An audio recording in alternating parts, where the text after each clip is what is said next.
Eles são conhecidos como os heróis modernos, atuam em situações de alto risco e zelam pela vida dos cidadãos. Estamos falando dos bombeiros. E para conversar sobre a atuação da corporação, nós convidamos o tenente Felipe Bittencourt Gavazzi, que é responsável pelo quartel do Corpo de Bombeiros aqui de Jaú. Muito obrigada, tenente, pela sua participação aqui no Câmara Entrevista. Eu que agradeço a possibilidade de estar aqui para conversar com você e com toda a população aqui de Jaú. Há quanto tempo o senhor está à frente do quartel daqui, tenente? Aproximadamente 8, 9 meses que nós estamos aqui em Jaú. Como está sendo esse trabalho, essa experiência aqui na cidade? Tem sido muito bom, a cidade é muito boa, o quartel tem uma estrutura bacana e a gente veio dar prosseguimento ao que o antigo comandante fazia e acho que nada melhor do que continuar aquela estratégia que já foi traçada.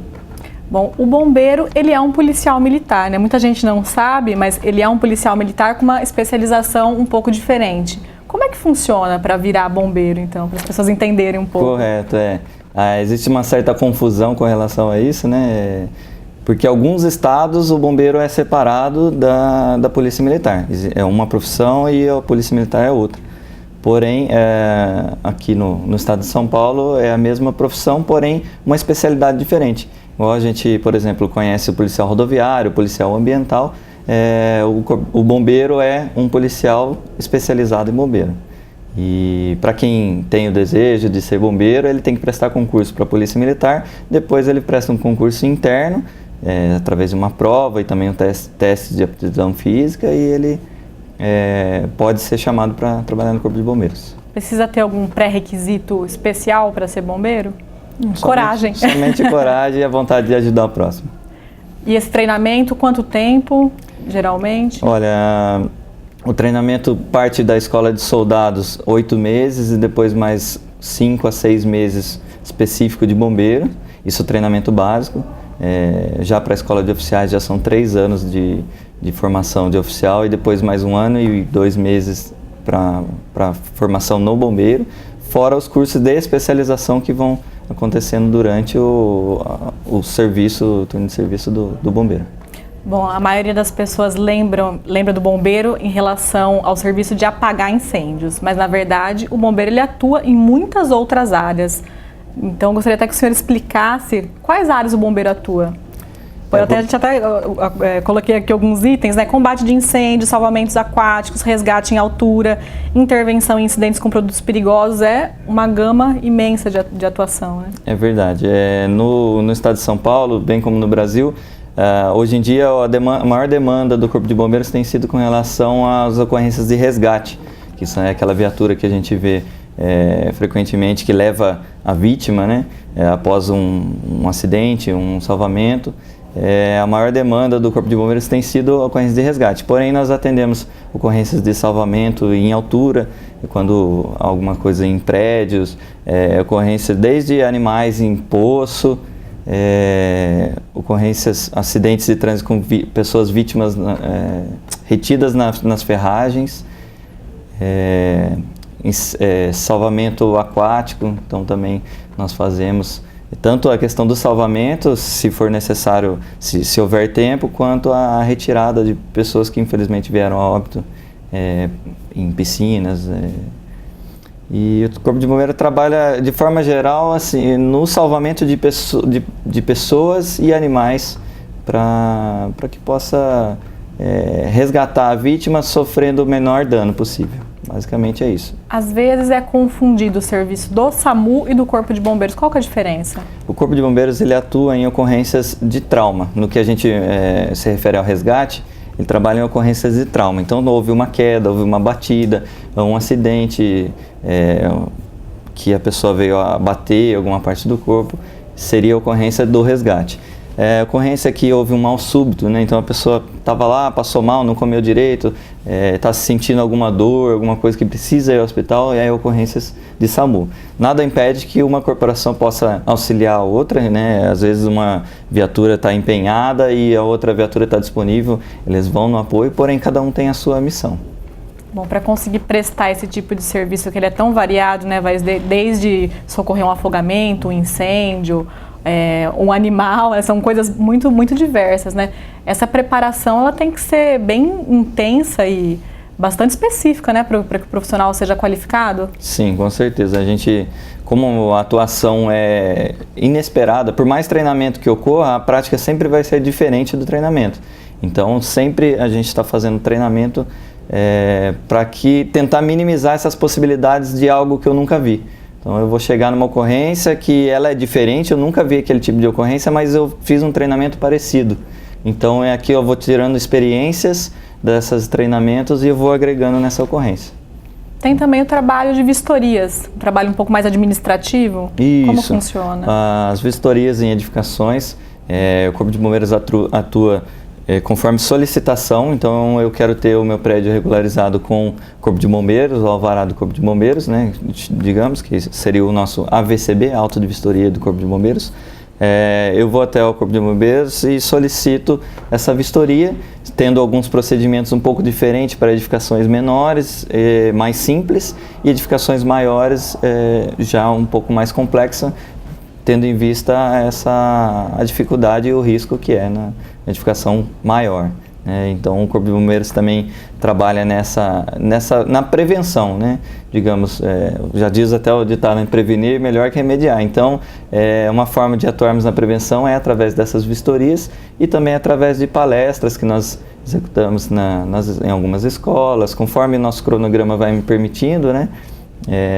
Visitas ao quartel do Corpo de Bombeiros, muitos grupos vêm para conhecer e lá já é ministrado algum treinamento, aproveita-se para conhecer tanto a estrutura quanto o serviço do Corpo de Bombeiros. Tenente, seria até interessante se o senhor pudesse falar até um pouco mais sobre esse trabalho preventivo que é tão importante, principalmente nas escolas, uma orientação desde cedo sobre várias situações. Como que tem sido feito então esse trabalho? O que vocês percebem até das crianças, adolescentes que têm esse contato com o Corpo de Bombeiros? Que inclusive até a criança sempre fala, eu quero ser bombeiro, é uma profissão que instiga, que leva a... É um motivo de orgulho realmente para as pessoas, né? Como é que é essa relação nas escolas? Todas as escolas que nós vamos, somos muito bem aceitos. As pessoas têm a curiosidade, né? O que o bombeiro tem para falar, então, de certa forma, isso ajuda na prevenção. E o nosso contato nas escolas é, muitas vezes, ensinar algo para as crianças, mas são coisas que, às vezes, eles vão até cobrar dos pais depois. Então, a gente fala de acidente de trânsito, aí eu falo, tem que usar cinto de segurança. Na hora que a criança o pai vem buscar a criança, aí a criança fica lá, pai, tem que usar cinto, o bombeiro falou que tem que usar cinto. Né? Então, é uma forma da gente estar educando, entrando nas famílias, né? Com o conhecimento, com a prevenção, de uma forma sadia e que as crianças chamam, né, muita atenção das crianças. Então, isso é muito bacana, esse carinho que elas têm, né, pelo Corpo de Bombeiros. Em relação às ocorrências, aqui em Jaú e na região, o que é mais comum? Que tipo de ocorrência vocês atendem com mais frequência? Olha, eu acho que acidentes em que envolvem ocorrências de resgate, a princípio queda de moto, o próprio atropelamento, creio que sejam as ocorrências que mais são atendidas pela viatura de resgate. E para a viatura de salvamento, eu acredito que em tempos de seca que nós vivemos, seja a ocorrência de fogo em mato. Gostaria até que o senhor falasse mais sobre isso, essa questão das queimadas urbanas. A imprensa, a mídia faz muita campanha para que as pessoas se conscientizem da importância de você não tacar fogo no terreno, as queimadas urbanas, a questão da saúde, né? Já o tempo às vezes já está seco, então prejudica muitas vezes áreas de crianças, idosos. Como que tem sido esse trabalho? A gente pegou até alguns números aqui, ó. No ano passado foram 580 focos de queimadas até agosto. E nesse ano 335, teve uma diminuição assim bem considerável. Sim. Como que o senhor interpreta esses números? Essa redução de 40% deve-se parcialmente à ação prevencionista, com certeza. Um pouco também do fator foi climático, tendo em vista que o ano passado foi um pouco mais crítico com relação à seca. Esse ano tivemos um pouquinho da melhora. Porém, realmente, infelizmente, a parte climática a gente não pode atuar. Então, a gente atua na parte prevencionista que, com certeza, a gente já vê resultados aí. Então, é uma ocorrência complicada para o atendimento do Corpo de Bombeiros. É algo que as pessoas muitas vezes podem evitar. Então, se eu tenho um terreno que ele está crescendo mato, posso lá já cortar esse mato, já evito até a questão de animais, né, de ratos, não jogar lixo nesses locais. Então o lixo tem um local específico, né? Inclusive já partindo para reciclagem, né? Então se puder reciclar, reciclem. Mas a questão do fogo em mato muitas vezes é questão de bituca de cigarro, que é jogada nas beiras de estradas e rodovias. Também acontece de pegar, é muito fácil nessa época de seca, o mato fica muito propício a pegar fogo. Então qualquer fagulha, às vezes é questão de fogueira que uma pessoa faz próximo ao mato, o vento pode levar uma fagulha e começar a pegar fogo. Tem como identificar se são incêndios criminosos ou se foi alguma situação de descuido? O que o senhor observa? A maioria é difícil a gente observar, porque quando o fogo atua, queima, ele acaba levando muita coisa, né? Mas alguns casos... algumas possíveis provas, né? Infelizmente a gente às vezes pega casos que pega fogo num terreno, o Corpo de Bombeiros vai e apaga. No final da tarde pegou fogo de novo no mesmo terreno. Com certeza não foi coincidência, né? Então falta ainda essa consciência das pessoas, saber que isso prejudica, faz mal, e às vezes a pessoa coloca fogo no terreno dela, ali, no terreno ao lado da casa dela. Depois perde o controle e esse fogo pode até vir pegar na casa dela, né? E não tem essa consciência. E mesmo que não seja a casa dela, mas outras pessoas moram próximas, né? Podem ser atingidas, ou uma área ambiental muito grande pode ser prejudicada. Temos aí alguns fogos, principalmente em áreas rurais, para plantação, né? Que acabam perdendo o controle e queimam muito mais do que deveriam, causando um dano ambiental muito grande. Então, além de prejudicar o solo, então a pessoa vai plantar ali 3, 4 vezes e não vai conseguir plantar mais nada. Então, eu acho que a queimada, o fogo em mato é prejudicial em todos os sentidos. Quando vocês vão realizar esse trabalho de apagar o fogo num terreno, por exemplo, algum bairro, né, bastante populoso, é possível fazer uma conversa com esses moradores ali da região? Porque geralmente quem colocou fogo no terreno mora ali perto. Vocês conseguem esse contato de passar algum tipo de orientação para que isso não se repita? Infelizmente as pessoas, ninguém vai falar quem foi, né, na ocorrência, e acabam não dando tanta atenção para isso, né? Diferente quando a gente tem um incêndio em uma residência, que sai aquele monte de gente, né, para ver o que aconteceu, se alguém se machucou. Geralmente o fogo em mato já é visto, a não ser que seja um grande incêndio, né? Mas na medida do possível a pessoa acaba vendo aquilo e vendo que é prejudicial. Ela sente, né? Ela fala, nossa, pegou fogo no terreno próximo de casa e foi ruim porque veio fuligem aqui, ficou poluição. Então a pessoa já sente, acaba sendo uma forma da pessoa se conscientizar. Bom, a gente falou sobre as queimadas que acontecem muito no período de inverno, que é um período mais seco, mas agora, final de ano, é época de férias. Quais são os principais riscos das férias? Criançada quer sair para nadar no rio? Quais são as orientações? O que o senhor poderia falar? Com certeza, férias e calor, com certeza tem a ver com água, né? Tem a ver com piscina, com lagoa, com rio. E é uma preocupação também muito grande nossa, tanto é que o Corpo de Bombeiros já se prepara quando vai chegando essa época com operações que envolvem esse risco. E é algo que assim, muitas vezes são ocorrências que a gente atende que a gente fala, nossa, dava para ter prevenido. Infelizmente tem ocorrências que a gente vai que não adianta o que a pessoa teria feito, foi ação da natureza, foi porque realmente era para acontecer. Porém, algumas a gente olha e vê, poxa, podia ter feito uma prevenção.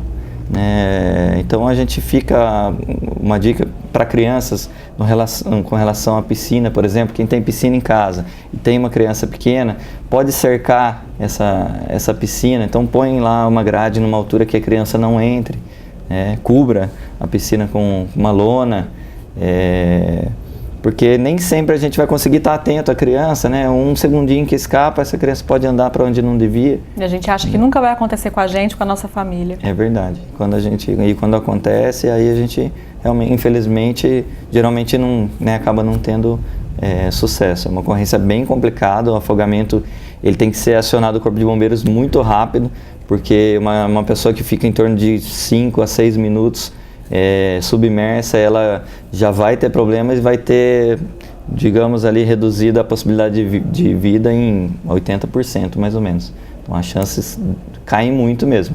Então, se porventura ocorrer algo assim, acionar o Corpo de Bombeiros através do telefone 193 para que possa sair o quanto antes e chegar a tempo de realizar os procedimentos com a vítima, né?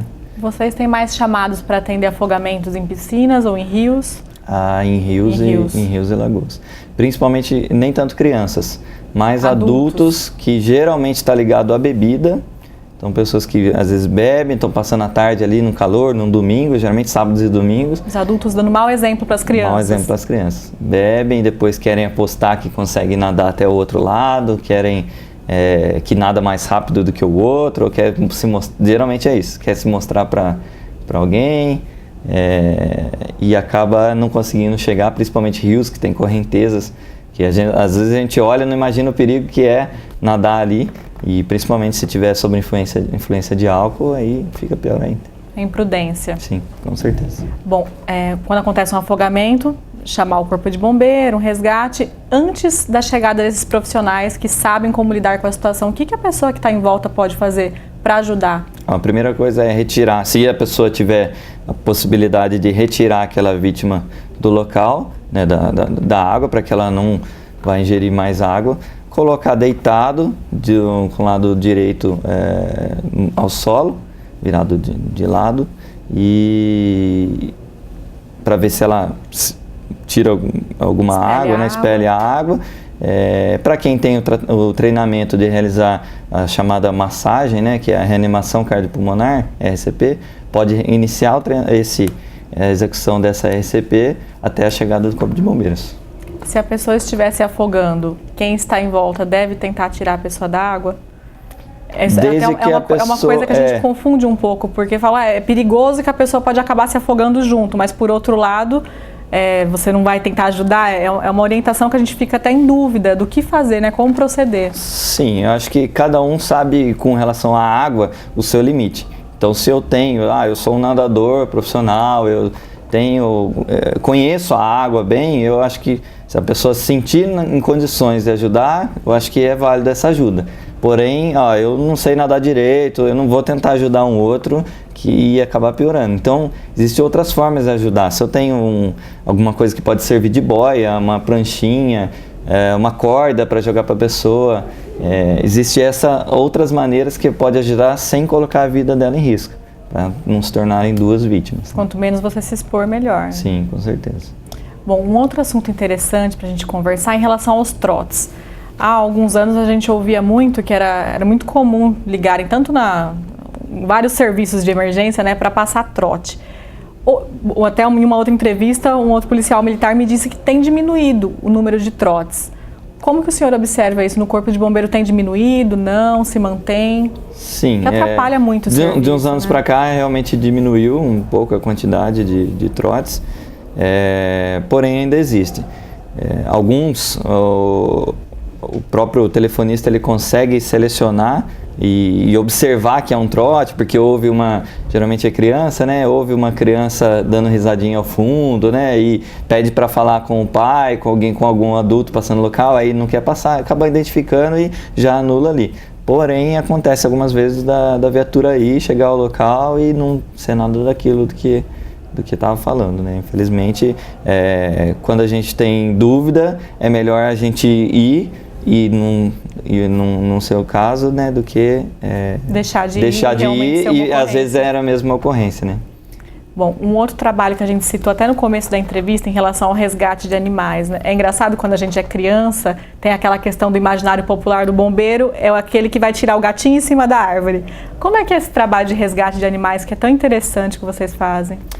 Infelizmente, alguns animais acabam entrando em algumas situações que você sabe que se alguém não for ali tirar aquele animal, ele não vai sobreviver. Então, nessas situações, o Corpo de Bombeiros atua. Então, às vezes até o pessoal confunde e fala, nossa, tem um gato em cima do meu telhado. Mas, poxa, o gato já está ambientado a estar em cima do telhado. Então, não é algo que o gato vá... Ao momento que ele quiser sair de lá, que ele sentir fome, sentir sede, ele vai sair de lá. Porém, em alguns casos, realmente, o animal entrou em algum cano, alguma tubulação que você vê que ele não consegue sair. Poço, acontece muito vaca, boi, cavalo que cai em poço em área rural, geralmente. Então, o Corpo de Bombeiros também dá bastante trabalho. Mas a gente faz com o mesmo gosto que fosse uma pessoa, tentando sempre ajudar, porque é uma vida, né? Então, acho que é válido esse esforço, desde que seja realmente necessário, né, que eu falei. Aqui na região é comum esse tipo de ocorrência? A gente está numa área rural, às vezes animais de maior porte, algum animal que invade pista também, às vezes a gente vê que acontece, aí se torna um perigo, um risco, né, para quem passa por ali. Para as estradas vicinais é algo bastante comum, ter esses animais que entram na pista e acabam o carro, muitas vezes, batendo, né, no animal. E a questão de poço também, existe muitos poços que foram abandonados, inclusive é um risco até para o Corpo de Bombeiros, quando vai atuar em fogo em mato, voltando a falar do fogo em mato, bombeiros que estão ali apagando fogo, de repente ele enxerga um poço que estava escondido, foi abandonado. Então, para quem teve poço, tem um sítio que tem um poço que foi abandonado, cubram esses poços. Porque assim como alguém do Corpo de Bombeiros pode cair lá, mas às vezes o próprio morador, um parente do morador que está andando por lá não vê o poço e cai, né? Ou até um animal, que é o caso dessas ocorrências que acontecem sim, com frequência. Tenente, eu gostaria que o senhor comentasse sobre um outro assunto em relação ao efetivo, né? Ao número de pessoas que trabalham no Corpo de Bombeiros, tanto aqui de Jaú quanto em outros quartéis, sobre isso e também sobre a participação das mulheres com as bombeiras. Sim. O que o senhor acha em relação ao efetivo? É suficiente? Falta ainda profissionais nessa área? Nós atuamos com uma quantidade menor de pessoas do que antigamente. O efetivo, conforme foi criando corpos de bombeiros em cidades menores, o efetivo teve que ser dividido. Atualmente nós contamos com 23 bombeiros, divididos em turnos de serviço, em 3 turnos. Para a maioria dos dias, para os dias normais de ocorrências, tem sido suficiente para atender, com certeza, nas viaturas de incêndio e a viatura de resgate. E em caso de uma ocorrência maior, o Corpo de Bombeiros aciona, através do plano de chamada, aciona os demais policiais militares que estariam de folga, porém viriam para poder atuar nisso, no caso de uma emergência maior. É claro que sempre, que assim que possível, foi estratégia do governo aumentar a quantidade de bombeiros, não só no município, porque essa redução com o tempo foi em todo o estado, né? Nós temos aí uma quantidade de bombeiros por habitante, mais ou menos de 400 a 500, um bombeiro para cada 400 ou 500 habitantes, né? E alguns, sendo que o indicado seria em torno de 220, 250, mais ou menos. Então, com o tempo, havendo a possibilidade, com certeza a quantidade maior de bombeiros iria sim ajudar. E as mulheres têm se interessado cada vez mais também em participar da corporação? Tem entrado. Em Jaú nós não tínhamos, há pouco tempo ela acabou pedindo transferência por fins pessoais, mas da mesma forma tem se interessado. Eu acho que não passou aquela fase de que serviço só de homem. Não, na verdade tem que ter, igual a gente falou, né? Tem que ter a coragem, tem que ter o treinamento ali. Quanto mais treinamento a gente faz, menos, entre aspas, menos coragem nós vamos precisar. Porque nós vamos ter técnica, vamos confiar no equipamento, né? O Corpo de Bombeiros de 20, 30 anos para cá evoluiu muito com relação à segurança, tanto da vítima quanto do próprio bombeiro. Então, antigamente o que o bombeiro fazia ali na mão, sem segurança, hoje é feito com equipamentos que aguentam 4.000 quilos, sendo que o bombeiro tem ali com equipamento 100, 120 quilos. Então, tendo em vista essas técnicas, esses materiais, esses treinamentos, a mulher pode, da mesma forma que o homem, atuar e fazer muito bem feito, inclusive. Muito legal. Tenente, a gente está chegando aqui ao fim da nossa entrevista. Eu gostaria de deixar um espaço, então, para você fazer as suas considerações. Se quiser deixar um recado para a população, para o pessoal que está em casa, em relação às queimadas, em relação aos afogamentos, fique à vontade para dar suas instruções, o espaço é seu. Tá certo. Nós temos como indicação sempre, num caso de emergência, não hesitar. Ligue para o Corpo de Bombeiros. Eu tenho dúvida se igual eu falei do gato, né? Poxa, será que liga lá, tem essa situação está acontecendo. É caso de vocês? Eu não lembro. Poxa, o que é do SAMU, o que é do bombeiro? Não tem problema.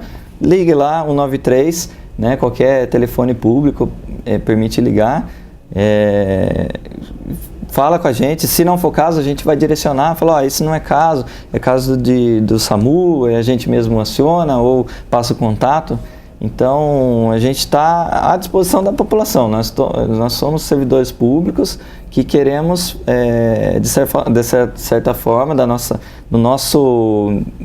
nossa competência, ajudar a população. Muitas vezes as pessoas pedem, igual eu falei de palestras, às vezes o nosso efetivo a gente vai tentando encaixar ali, às vezes não consegue naquele momento fazer a palestra, mas a gente pode adiar para um mês seguinte ou numa data posterior. Então a nossa intenção, todo bombeiro que está lá, está porque gosta, está porque quer ajudar as pessoas, ajudar os animais, ajudar o meio ambiente.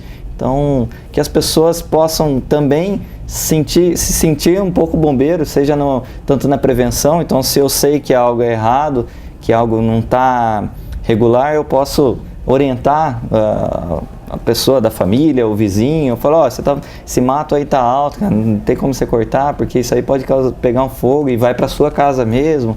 E assim vai, você tem piscina na sua casa, você tem criança, coloque lá. Então, eu acho que essa orientação não deve partir só do Corpo de Bombeiros, né? Então, a partir do momento que o cidadão tem o conhecimento, acredito que seja até uma obrigação, como pessoa, de estar dissipando esse conhecimento. E a TV Câmara está à disposição do Corpo de Bombeiros sempre que precisar também, para ajudar realmente a passar esse tipo de informação. Um trabalho em comunidade, né? Todos juntos nós somos mais fortes, né? Como o senhor disse, não só o Corpo de Bombeiros orientar. Quem já tem essa informação tem que passar para frente, inclusive a própria imprensa sempre colaborando. Muito obrigada, com certeza, Tenente. A gente que agradece o espaço e a oportunidade. Nós conversamos então com o Tenente Felipe Bittencourt Gavazzi, que é responsável pelo quartel do Corpo de Bombeiros aqui de Jaú. E se você quiser rever esta ou outras entrevistas, é só acessar as nossas redes sociais. Nós estamos no YouTube e no Facebook. Muito obrigada e até a próxima!